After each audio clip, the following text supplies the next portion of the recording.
Thank you everyone for watching our last video.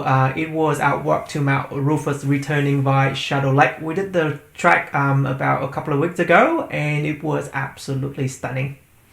Yeah, it's a good one, Mount Rufus. The second time I've done it. It's been a long time since I did it before, and the last time was the track from the Lyell Highway. This time we went in via the visitor centre at Lake St Clair, where you can actually do a circuit up Mount Rufus, which is a better option. It's nicer track.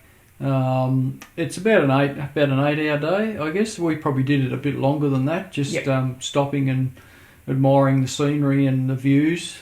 But stunning walk. Bit of snow up there. I found it relatively easy. I think he probably was a bit tired that day, but yeah, it's nice. There's plenty of tall rainforest. There's a lot of tall eucalypts.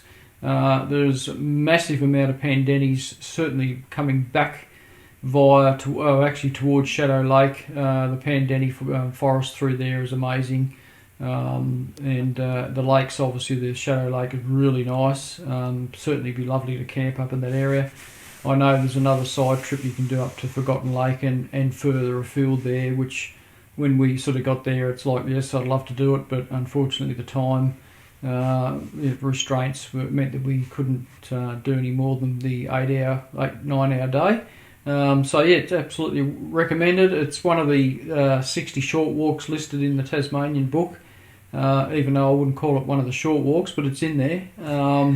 And yeah, it was about, the distance was about 19 kilometers, and it probably takes about 7 or 8 hours. We took a little bit longer than normal because I got my camera and sometimes I have to come back and get my camera after recording my footage. But the view up on the summit was amazing. You got a 360-degree view over all the famous mountain in Tasmania. For example, it could be Frenchman Cap, Mount Olympus, Lake St Clair, of course. Mount Ida was poking through there. Frenchman's Cap, as you said, that was pretty. I mean, that's always stunning at the best of times. Yep. And on the descent, you can also you basically face Mount Hugo, which is the mount right next to Mount Rufus. And Craig also mentioned that you can see a lot of Pandani, which is amazing and very famous to Tasmania.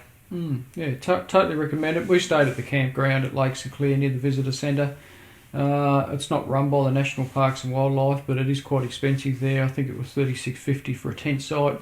There is a few other options. I think if you go down the road to the Derr Bridge Hotel, I think you can camp actually in the car park there at the hotel. I think they'd like you to go in there and have a meal or whatever.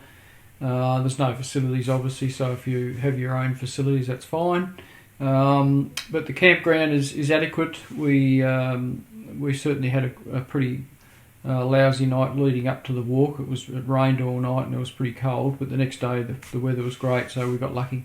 Yep. Otherwise, the weather would on top of the summit will be treacherous, because even though that we got a really good weather, we still feel the cold.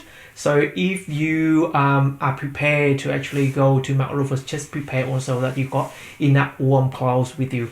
Yeah, it's definitely one of those mountains in Tasmania that requires the full foul weather gear. At the best of times, I mean, you can be up there and it feels like summer one minute and it could be winter the next. So it's one of those mountains that you have to definitely go prepared for. Yeah.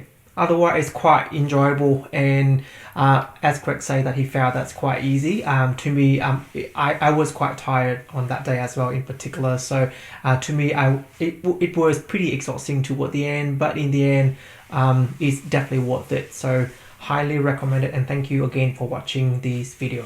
See you in the next one.